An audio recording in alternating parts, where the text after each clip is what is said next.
మేము చూస్తూ ఊరుకోం. చట్టపరంగా ఎదుర్కొంటాం, వీధులలో ఎదుర్కొంటాం, అన్ని రకాలుగా కూడా ఎదుర్కొంటాం.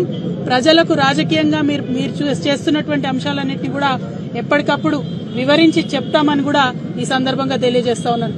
చాలా సీనియర్ నాయకులు జీవన్ రెడ్డి గారు కాంగ్రెస్ పార్టీ అధికారంలోకి రావాలే అన్నారు. మరి అంతకుముందు కాంగ్రెస్ పార్టీ అధికారంలో లేనప్పుడు, బీఆర్ఎస్ పార్టీ అధికారంలో ఉన్నప్పుడు ఫ్రెండ్లీ పోలీసింగ్ పేరుతోని ప్రజలను పువ్వుల్లో పెట్టుకొని చూసుకోవడం జరిగింది. ఏ పార్టీ కార్యకర్తలైనా వారి మీద రాజకీయ పరంగా మేము పోరాటం చేసినాం తప్పితే చట్టాన్ని వాడుకొని, పోలీసులను వాడుకొని ఇట్లా ఎప్పుడు కక్ష తీర్చుకోలేదు.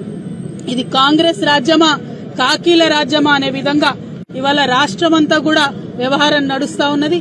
ప్రతి నియోజకవర్గంలో ప్రతి చోట కూడా ఇటువంటి వైఖరిని కాంగ్రెస్ పార్టీ ప్రదర్శిస్తా ఉన్నది. కాకపోతే జీవన్ రెడ్డి గారికి మేము హితవు చెప్తా ఉన్నాం, ఇటువంటి వైఖరి ఎక్కువ రోజులు నిలబడదు, ప్రజలు తిరగబడతారు. ఇప్పుడు మీరు వాగ్దానం చేసినటువంటి అమలు చేసేటటువంటి ప్రయత్నం చేయండి. మీరు అలవి కాని వాగ్దానాలు చేసి అధికారంలోకి వచ్చినారు, వాటిని అమలు చేయండి, ప్రజల కోసం పనిచేయండి. కానీ ఇతర పార్టీ నాయకులు, కార్యకర్తల మీద కక్షపూరితంగా వ్యవహారం చేస్తే ప్రజలే దాన్ని తిప్పికొడతారు. తెలంగాణ ప్రజలందరికీ కూడా వినమ్రంగా మేము విజ్ఞప్తి చేస్తా ఉన్నాం. నిన్న కూడా మీరు చూసినారు, యూనివర్సిటీలో శాంతియుతంగా ధర్నా చేస్తున్నటువంటి ఆడపిల్లల్ని జుట్టు పట్టి లాగి మహిళా పోలీసులు మరి పడగొట్టినటువంటి పరిస్థితిని మీరు చూసినారు. ఇట్లా పోలీసులు ఇటువరకు ఎప్పుడు కూడా తెలంగాణ రాష్ట్రంలో వ్యవహరించినటువంటి దాఖలాలు లేవు. మరి ఇవాళ కాంగ్రెస్ పార్టీ వచ్చినాక కొత్త ఒరవడి ప్రారంభమైంది.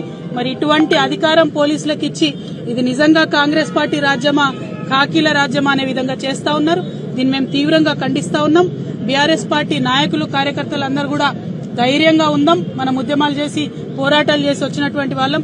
ఇదే కాకీల మీద, ఇదే కాంగ్రెస్ పార్టీ మీద ఉద్యమాలు చేసి తెలంగాణ రాష్ట్రం తెచ్చుకున్న వాళ్ళం కాబట్టి మనం అదే స్ఫూర్తితో ముందుకు వెళ్దాం. అల్టిమేట్ గా మనకు కావాల్సింది తెలంగాణ ప్రజలు బాగుండాలి. ఈ కాంగ్రెస్ పార్టీ చేసినటువంటి వాగ్దానాలు ప్రజల వరకు చేరే వరకు కూడా పోరాటం కొనసాగిస్తామని తెలియజేస్తూ జై తెలంగాణ, జై కేసీఆర్.